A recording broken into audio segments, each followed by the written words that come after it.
Hello friends, कैसे हैं आप सब लोग। आज हम इस वीडियो में नौवीं अनुसूची, संविधान की जो नौवीं अनुसूची है वो अभी फिर से चर्चा में है। तो क्यों ये अभी चर्चा में है वर्तमान में, तो इसके बारे में डिस्कस करेंगे। और इससे पहले यदि आपको नहीं पता है तो सबसे पहले हम देख लेते हैं कि अनुसूची क्या होती है, तो फिर आपको नौवीं या नाइन्थ शेड्यूल जो है ना उसके बारे में पता चल जाएगा। और फिर क्यों चर्चा में है वो रीजन भी हम डिस्कस करेंगे। तो वीडियो को अंत तक देखिए, बहुत ही इंपॉर्टेंट है। चाहे वनडे एग्जाम्स हो या मेंस एग्जाम, प्रीलिम्स हो या मेंस हो या इंटरव्यू, इस बार जितने भी होंगे सबके लिए ये टॉपिक बहुत ही इंपॉर्टेंट है। तो आप ध्यान से सुनिएगा। सबसे पहले देखते हैं कि अनुसूची क्या है। तो अनुसूची जो है, ये शेड्यूल इसको इंग्लिश में बोला जाता है। ये शेड्यूल जो है ये कॉन्स्टिट्यूशन का ही या संविधान का ही एक पार्ट है, जो कि जितने भी संविधान में अनुच्छेद हैं उन सबको अलग अलग कैटेगरी में रखा गया है। तो टोटल 12 अनुसूचियां बनाई गई हैं, जिनके अंतर्गत संविधान के सारे अनुच्छेद या आर्टिकल दिए गए हैं और उनमें उनसे रिलेटेड विवरण दिया गया है। तो यदि हम बात करते हैं कि संविधान की पहली अनुसूची क्या है, तो संविधान की पहली अनुसूची में वर्णन है संघ राज्य एवं संघ राज्य, जितने भी स्टेट और यूटीज हैं, यूनियन टेरिटरीज, उनके बारे में संविधान की फर्स्ट स्टेट एंड यूटीज के बारे में फर्स्ट अनुसूची में दिया गया है।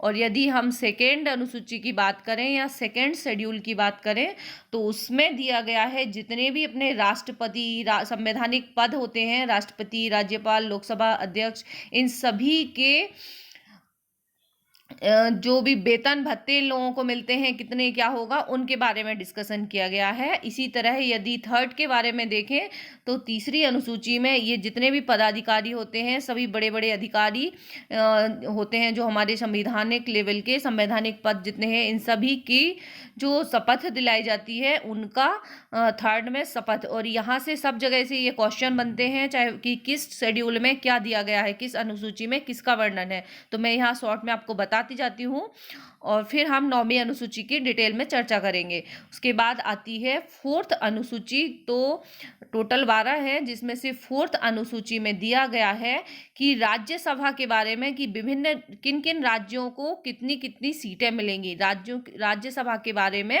सीटों का आवंटन के बारे में दिया गया है फोर्थ शेड्यूल में। उससे रिलेटेड सभी आर्टिकल्स मेंशन हैं। बाकी फिफ्थ शेड्यूल की बात की जाए तो फिफ्थ शेड्यूल में आता है SC STs के प्रशासन और नियंत्रण से संबंधित उपबंध हैं। जितने भी अनुसूचित क्षेत्र हैं, अनुसूचित क्षेत्रों और अनुसूचित जातियों के जो एडमिनिस्ट्रेशन है और उनका कंट्रोल है, उनसे रिलेटेड वर्णन किया गया है। और ये अनुसूची हर एग्जाम में पूछी जाती है।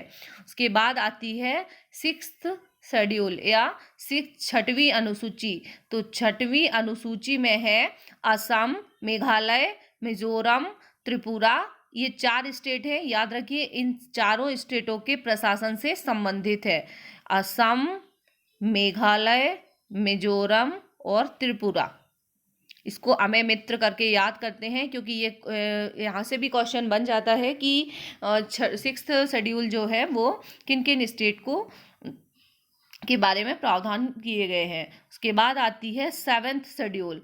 सेवेंथ शेड्यूल जो है संविधान की 7वीं अनुसूची, उसमें दिया गया है कि केंद्र राज्य संबंध, मतलब किसको कितने विषय दिए गए हैं, किस किस को, केंद्र को, राज्य को किन किन मुद्दों पर अधिकार दिए गए हैं, कौन कौन से विषय किस किस के अंतर्गत आएंगे। तो संघीय सूचियां जो है, संघ 3 टाइप की सूचियां इसमें वर्णित की गई हैं, संघ सूची, राज्य सूची और समवर्ती सूची, और इनका वर्णन इसमें किया गया है। उसके बाद आती है 8th शेड्यूल। तो संविधान में 8th शेड्यूल में दिया गया है हमारी भाषाएं, जितनी भी भारत में 22 भाषाओं का, 8वीं अनुसूची में टोटल 22 भाषाओं का उल्लेख किया गया है। और जितनी भी हमारे यहाँ भाषाओं को इसमें 8वीं मूल संविधान में मूल टोटल 14 भाषाएं थी पहले। बाकी अब जब हम डिटेल संविधान वाले आप हमारे वीडियोस देख लीजिए, उसमें आपको क्वेश्चंस में मिल जाएगा। बट यहाँ पे हम थोड़ा सा ही डिस्कस करेंगे, क्योंकि मेन हमारा 9th शेड्यूल हमें देखना है। 8वीं अनुसूची भाषाओं से संबंधित है या लैंग्वेजेस, जिसमें टोटल 22 भाषाएं हैं जो कि हमारे संविधान में दी गई हैं। उसके अलावा अब आती है जिसका कि हम टॉपिक है आज का हमारा संविधान की 9th शेड्यूल, 9वीं अनुसूची। 9वीं अनुसूची जो है वो संविधान की इस सूची के अंतर क्या है, न्यायिक इसमें जितने भी कानून आते हैं इसके अंतर्गत न्यायिक समीक्षा के दायरे से उनको अलग रखा जाता है। अर्थात क्या होता है, न्यायिक समीक्षा का दायरे से अलग रखा जाना मतलब सुप्रीम कोर्ट में उनको चुनौती नहीं दी जा सकती, सुप्रीम कोर्ट में नहीं जाया जा सकता है इसके अंतर्गत जो आते हैं। तो मुख्यतः इसमें आता है 9th शेड्यूल में भू सुधार से संबंधित। जब ये 9th शेड्यूल संविधान में लागू लिया गया था, सबसे पहले कब लिया गया था, 1951 में। इससे रिलेटेड इम्पॉर्टेंट फैक्ट है कि 1951 में सबसे पहले 9th शेड्यूल को इसमें लिया गया, संविधान संशोधन के तहत जोड़ी गई थी ये। और इसमें 30 आर्टिकल जो संविधान का अनुच्छेद 31 है, आर्टिकल 31B, इसके तहत इसको कानून का संरक्षण प्राप्त है, संविधान का संरक्षण प्राप्त है, जिसमें दिया गया है कि इसकी न्यायिक समीक्षा नहीं की जा सकती। 1951 की बात हो रही है ये। और जब ये जोड़ी गई थी तब इसमें 13 कितने आते थे, 13 एक्ट या कानून इसमें रखे गए थे जिनकी, इन कानूनों की न्यायिक समीक्षा नहीं की जा सकती थी। यदि संसद कोई कानून बना देती थी तो इनको संविधान सुप्रीम कोर्ट में चुनौती नहीं दी जा सकती। लेकिन अभी वर्तमान में इसमें जो अनुच्छेद रखे, इसमें जो कानून रखे गए हैं 9th शेड्यूल में, उनकी संख्या है 284 या 284 कानून ऐसे हैं जो अभी संविधान की 9वीं अनुसूची में रखे गए हैं। अब बात आती है मेन मुद्दे की कि संविधान की 9वीं अनुसूची जो है वो हालांकि है क्या, ये अभी चर्चा में क्यों है। अभी हमने समझ लिया कि क्या है, इससे क्या होता है। अब हम देखते हैं कि संविधान की 9वीं अनुसूची अभी क्यों चर्चा में है। मेन टॉपिक हमारा है, ये बहुत इंपॉर्टेंट है, ये ध्यान से सुनिए आप लोग। क्योंकि अभी कुछ तमिलनाडु स्टेट में कई राजनीतिक पार्टियां हैं जिन्होंने सुप्रीम कोर्ट में रिट दायर की है, या याचिका, सुप्रीम कोर्ट में एक याचिका दायर की है।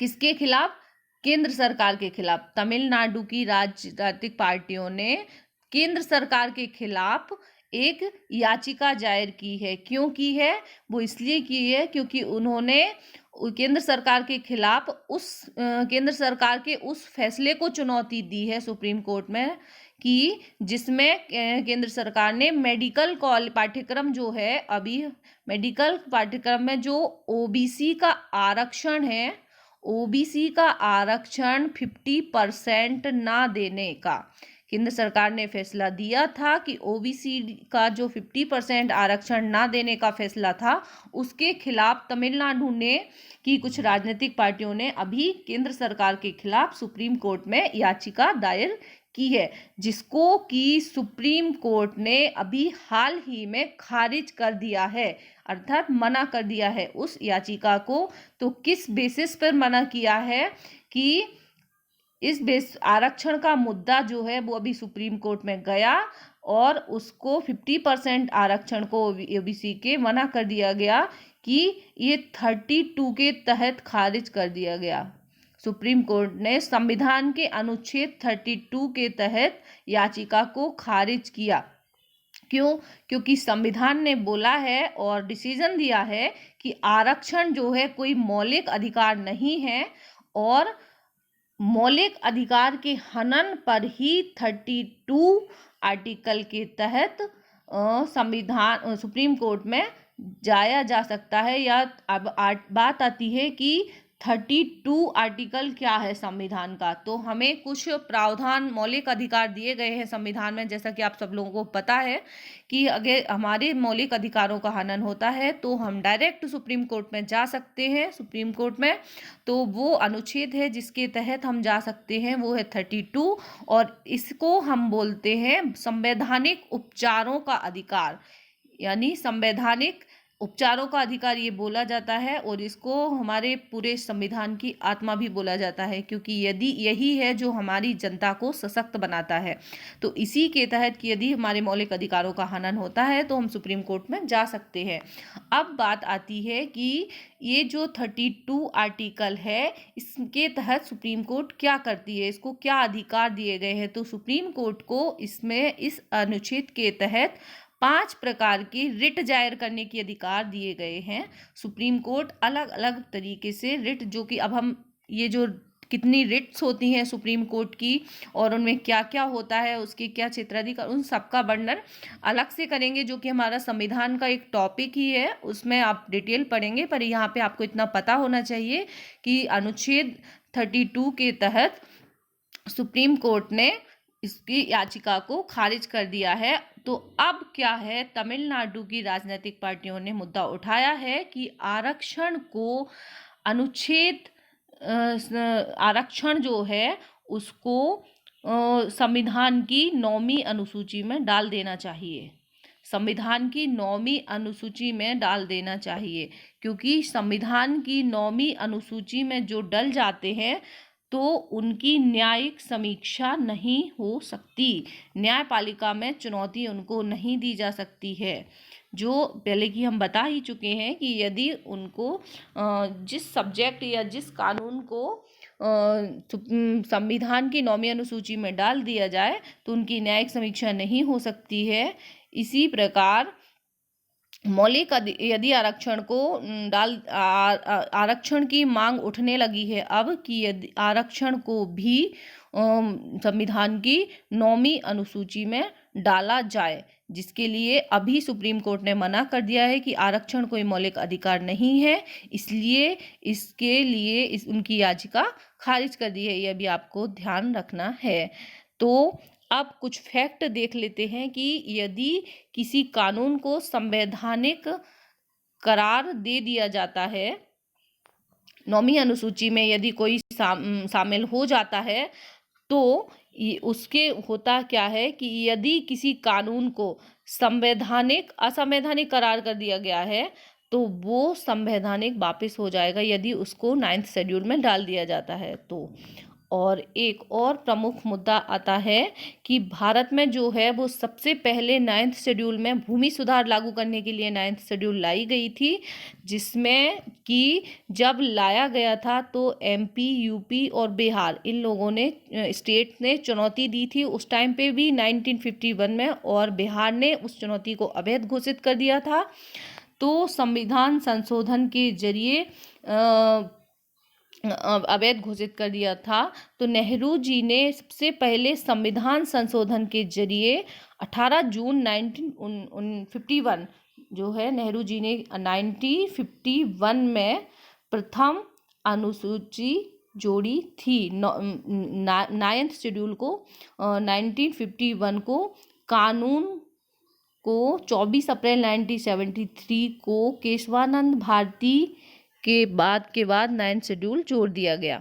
मतलब क्या हुआ, जो हमारी 9th शेड्यूल थी जिसको पहले संविधान संशोधन नहीं किया जा सकता था, अब 1973 के बाद जो कि केशवानंद भारती केस आया 1973 का, उसमें ये डिसीजन दिया गया सुप्रीम कोर्ट के द्वारा कि 9th शेड्यूल जो है उसको न्यायिक समीक्षा की जा सकती है, न्यायिक समीक्षा उसकी की जा सकती है। अर्थात यदि मौलिक अधिकारों का उल्लंघन होगा तो किस बेसिस पे, तो कब की जा सकती है, यदि मौलिक अधिकारों का उल्लंघन होता है अर्थात या संविधान के मूल ढांचे का उल्लंघन होता है तो 9th शेड्यूल के कानूनों की न्यायिक समीक्षा की जा सकती है। इस तरीके से ये हमारी 9th शेड्यूल कंप्लीट होती है। आशा करते हैं आप सबको समझ में आ गया होगा कि अभी क्या है, और वर्तमान में 9th शेड्यूल में डालने के लिए आरक्षण की भी मांग उठ गई है। ये हमारा प्रमुख टॉपिक है। तो चलिए वीडियो को समाप्ति होती है यहाँ पे। Thank you very much for watching. और यदि आप संविधान के सभी पार्ट्स को समझना चाहते हैं तो हमारे संविधान वाले वीडियोस की सीरीज़ देखिए।